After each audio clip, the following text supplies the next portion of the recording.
ওয়া আন্না লাহু যিকরা। আল্লাহ বলে, বান্দা, হাসরের ময়দানে তোমাদের চোখের সামনে জাহান্নামকে ফেরেশতারা টেনে আনবে। তোমরা যখন নিজ চোখে জাহান্নাম দেখবা, লা তারাবুন্নাল জাহিম, নিজ চোখে যখন জাহান্নাম দেখবা, ইয়াউমা ইদিন ইয়াতাযাক্কারুল ইনসান, সেদিন তোমাদের দুনিয়ার জীবনের সব কথা মনে পড়বে। ওয়া আন্না লাহু যিকরা, কিন্তু বলো না বান্দা, সেদিন মনে পড়ে কি লাভ হবে? কি আজীব কথা মালিক। ওয়া আন্না লাহু যিকরা, বলো না বান্দা, মনে পড়ে কি হবে?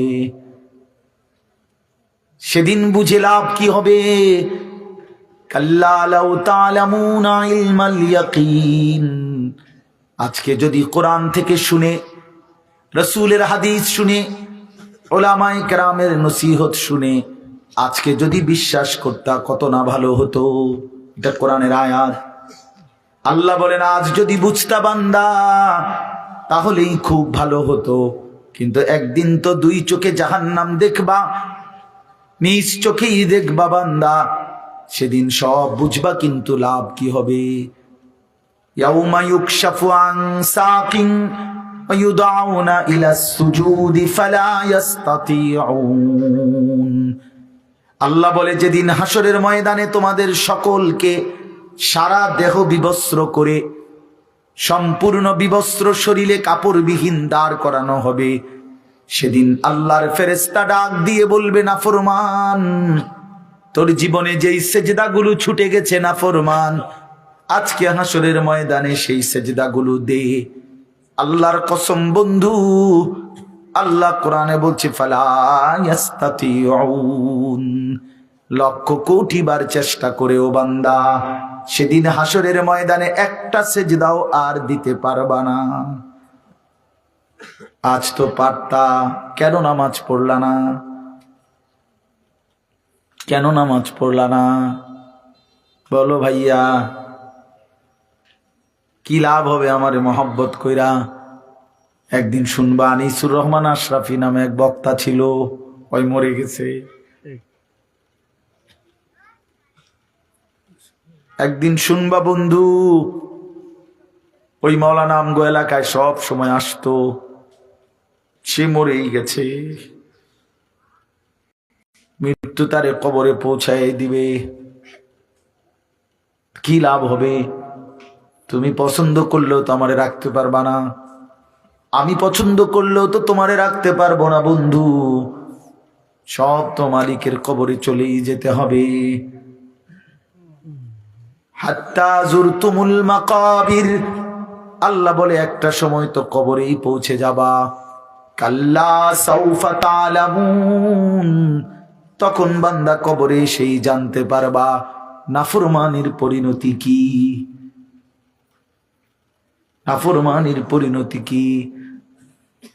আল্লাহ আমাকে বুঝদান করে। হ্যাঁ, এজন্য আফসোস করতে হবে ভাই আমার, আফসোস করতে হবে। এতগুলো ছেলে তোমাদের কাছে আমি হাত জোড় করে বলবো, আর কতদিন বলতে পারবো তাও তো জানি না, আর কয় বেলা বলতে পারবো তাও তো জানি না। হাত জোড় করে বলি, ভাইয়া নামাজ পড়ো। কেন নামাজ পড়বা না? নামাজে অনেক শান্তি, নামাজে অনেক তৃপ্তি, নামাজে অনেক মজা। আল্লাহর কোরআন অনেক সুন্দর, অনেক শান্তিময়। তুমি পড়ে দেখো, ওই নারীর ছবিতে শান্তি নাই ভাইয়া। অশ্লীলতায় শান্তি হয় না, অতৃপ্তি বাড়ে, আরো দেখতে মন চায়। তাইলে তো তৃপ্তি হলো না, তাইলে তো তৃপ্তি, স্বামী স্ত্রী তো তৃপ্তি হয় হালাল ভাবে, কিন্তু অসভ্যতা জিনা ব্যভিচারে তৃপ্তি হয় না। ওই জানোয়ারের ক্ষুধা আরো বাড়ে, যৌন ক্ষুধা। ওই জানোয়ার একসময় কুত্তার মতো হয়, শুয়োরের মতো হয়। ব্যভিচারী অসভ্য নারী লোভী একদিন কুকুরের মতো হয়ে যায়। ইন তাহমিল আলাইহি ইয়ালহাস, এরপরে কি? আও তাতরুকহু ইয়ালহাস। জানেন না এটার অর্থ মিয়া কি? বুঝবেন মনে না কইলে। আল্লাহ তাআলা বলছে কুত্তার স্বভাব, ফামাসালুহু কামাসালিল কালব, এই কালব তো কুত্তা। আল্লাহ বলছে দুনিয়া লোভী কুত্তার মতো। মানে কি? ইন তাহমিল আলাইহি ইয়ালহাস আও তাতরুকহু ইয়ালহাস, তার উপরে বোঝা চাপাই দিল জিহ্বা বাইর করে দেয়, ছাইরা দিল জিহ্বা বাইর করে দেয়। এটা অর্থ, আয়াতের অর্থ মিয়া। আল্লাহ বলছে নাফরমান কুত্তার মতো, কুত্তা এটা। ফামাসালুহু কামাসালিল কালব, কালব অর্থ কি? কুকুর, কুকুর, কুকুর, কুত্তা। তার উপরে ভারী বোঝা দিল সে জিহ্বা বাইর করে দিবে, তারে যদি ছেড়ে দাও মানে বোঝা নাই, তার কাঁধে কোনো ভারী কিছু নাই, এরপরও জিহ্বা বাইর করে দেবে। কুকুর এমন হয়।